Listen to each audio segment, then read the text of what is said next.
She married me for my money. I proved it, and I took everything back. Maybe you've met someone who seemed too perfect, too interested, too available. Someone who loved your lifestyle more than they loved you. If that sounds familiar, drop your story in the comments. The best ones might become the next episode on this channel.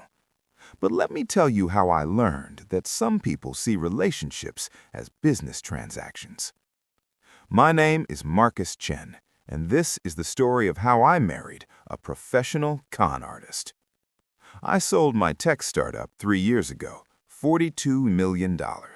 After taxes, investor payouts, and employee stock options, I walked away with $18 million. Not billionaire money, but enough to never work again if I was smart about it. I was 35, single, and suddenly very popular. Women I'd known for years who never gave me a second glance were suddenly texting. Old college friends wanted to reconnect.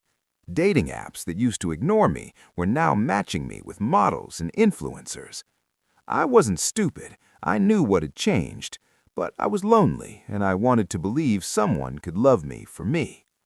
Then I met Victoria. She was beautiful, 29, worked in luxury event planning. We met at a charity gala I'd been invited to. She didn't know who I was, didn't ask about my job, didn't seem impressed when someone mentioned my company's sale. She was just normal, funny, real. We talked for 3 hours. She gave me her number without asking for mine, texted me the next day asking if I wanted to grab coffee, her treat. I fell hard. We dated for 6 months. She never asked me to pay for things, split checks, drove her own car, lived in her own apartment. She had her life together. I thought I'd finally found someone who wanted me, not my money. Then I proposed. Waterfront restaurant, ring I'd spent 2 months choosing. She cried, said yes, posted nothing on social media. Our moment, she said, not for everyone else. I should have seen the red flags. We got married 4 months later. Small ceremony, 50 people. Her family was lovely. Her mother cried, her father shook my hand, welcomed me to the family. Everything felt right. The prenup was Victoria's idea. I don't want people thinking I married you for money, she said. Let's protect what's yours. My lawyer drew it up. Simple terms. What's mine stays mine. What's hers stays hers. She signed without reading it. I thought I'd won the lottery. The first month of marriage was perfect. Then Victoria's car broke down beyond repair. She needed a new one. Just something reliable, she said. Maybe a Honda. I bought her a Mercedes, $60,000. She cried, said it was too much, but she kept it. 2 weeks later, her event planning business needed an investment. Just $20,000 to secure this venue contract. I wrote the check. Then her mother got sick. Medical bills, $30,000. Her credit cards were maxed out from wedding expenses, $40,000. In 3 months, I'd given her $150,000, and she was still asking for more. But it wasn't the money that bothered me. It was how she changed. She stopped being the woman I married. Started sleeping in separate rooms because of my snoring, canceled date nights, was always on her phone, always busy, always somewhere else. One night, I came home early from a business meeting, heard her on the phone in the bedroom. "No, he doesn't suspect anything," she was saying. "I'm playing the long game here. Just be patient." I stood outside the door, listening. "Yes, I know you want to be together, but if I can hold out for 2 more years, we can claim California marital assets. That prenup won't matter. We'll get millions." My blood went cold. I married him for the money, obviously. You think I'd actually be with that boring tech nerd otherwise? But he's useful. He's so desperate to be loved, he'll give me anything. I walked away before she could hear me. Went to my car, sat in the driveway, and tried to process what I'd just heard. The woman I loved was running a con, and she wasn't even working alone. I called my lawyer at midnight. I need to know everything about my wife's background. Everything. He hired a private investigator. It took 3 days to uncover Victoria's real history. Her name wasn't Victoria Sterling, it was Victoria Santos. She'd been married twice before, both times to wealthy men. Both marriages lasted exactly long enough to get around prenuptial agreements. Both men paid her settlements to avoid messy divorces.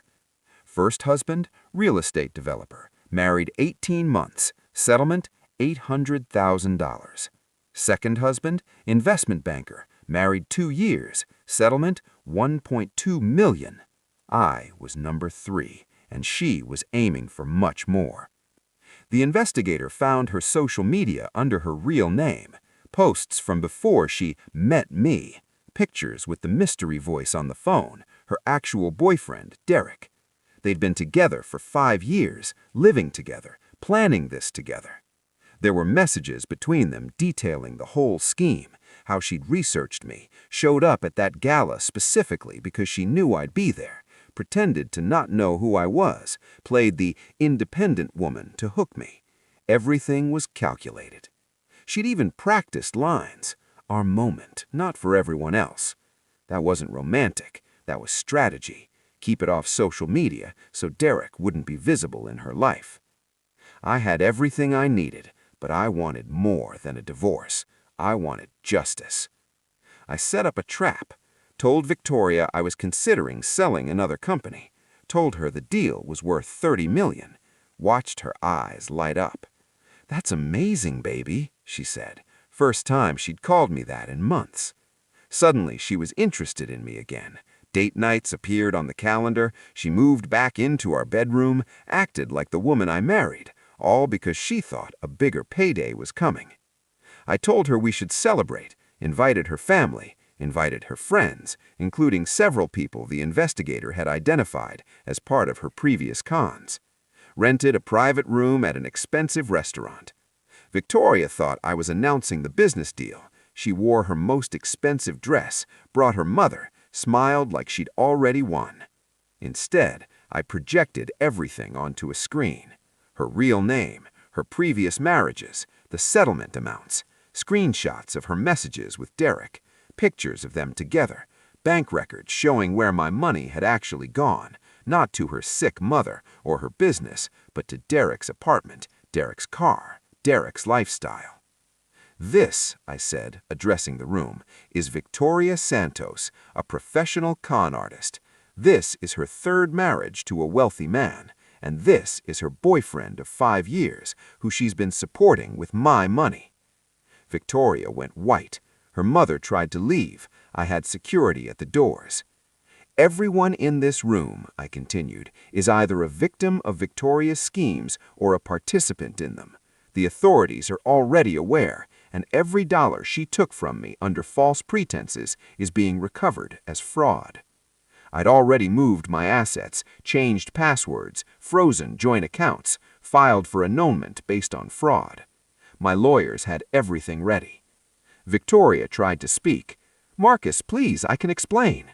"You married me for money. You said so yourself. I have the recordings." I played the audio, her voice clear as day. "I married him for the money, obviously." Her mother started crying, real crying this time, probably realizing her sick medical bills were about to be investigated.